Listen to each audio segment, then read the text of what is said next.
Welcome back to Mike's Man Cave, and today we've got our H3 Hummer, which is about 10 years old now, and finally the battery has died.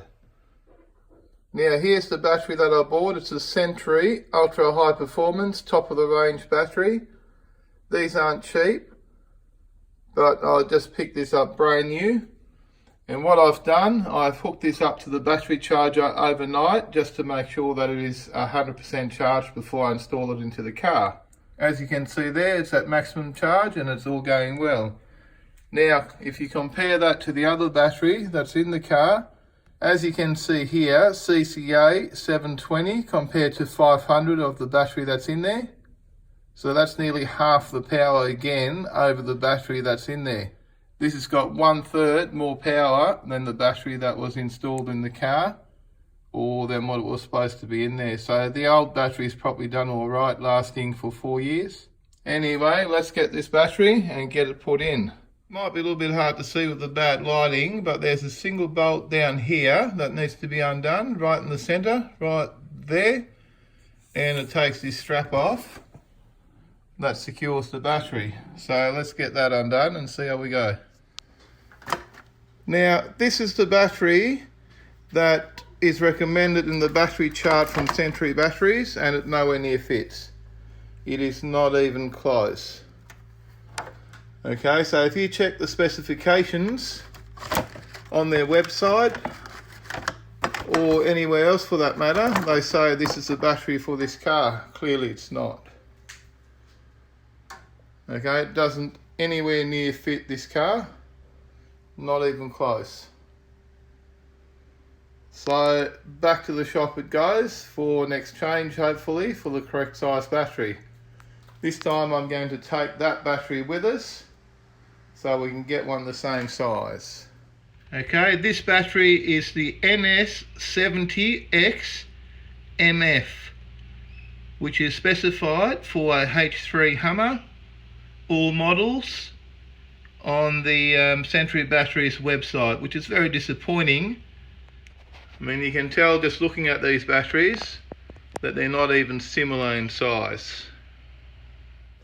Now we've been back to the spare parts place and we've got another battery that looks a lot closer than what the other one was.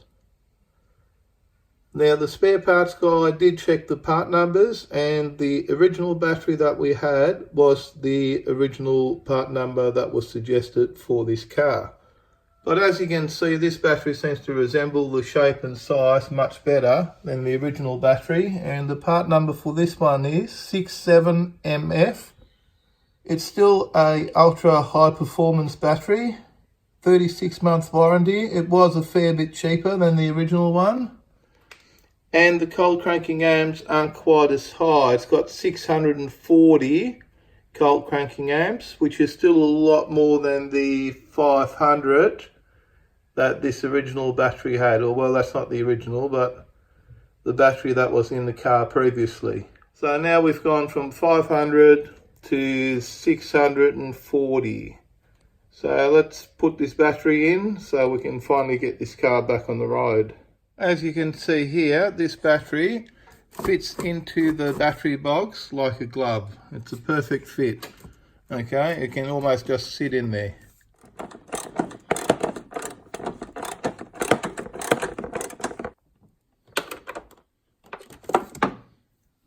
Okay, here we go. I've put the lid back on, which clipped back into place perfectly. Okay, it's all clipped back in with the little clips.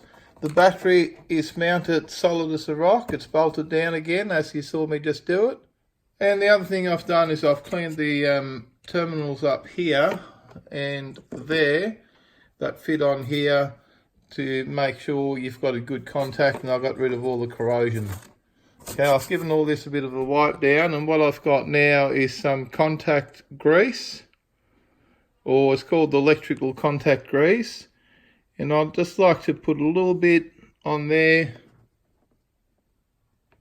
and on there. And what I'll do with this contact grease is I'll just rub it all over the terminal to give it a nice coverage of the electrical contact grease. Okay, that'll stop some of the corrosion and it will also ensure that you're getting a really good electrical connection. There you go, the whole terminal is covered in a fine layer of the contact grease. You don't have to overdo it and get carried away, it just needs a little bit there to stop the corrosion. With these connections, you just slip them back on now, tighten up your terminal, put your cover back on, give it all a wipe over and a clean, and you're done. So I'll do that now. I won't film that bit, it's not that hard. You can work that out, okay? That goes on there, and we'll tighten it all up. Okay, here we are. Battery is fitted all back up. If you're wondering what this is not a factory fitment, it's an aftermarket accessory harness for battery charger. So you can hook your car up by simply taking that plug out and connecting your battery charger to that while your car's not being driven. You can either have a trickle charger or full recharge or reconditioning charger. I use a CTEK battery charger, and this is a CTEK accessory that you can buy.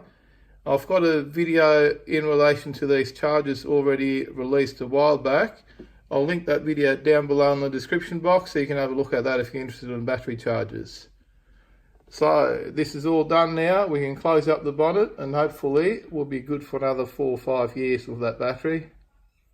Now that we've got the battery fitted, let's try and start the car and see if it all works like it should.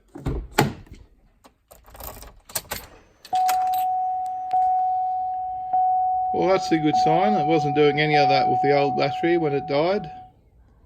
Let's start it up. There you go, it's all working. No problems at all.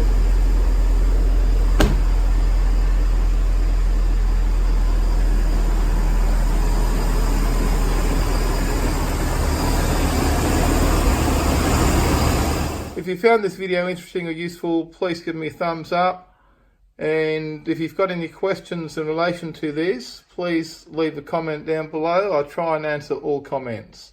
Thanks for watching and bye for now.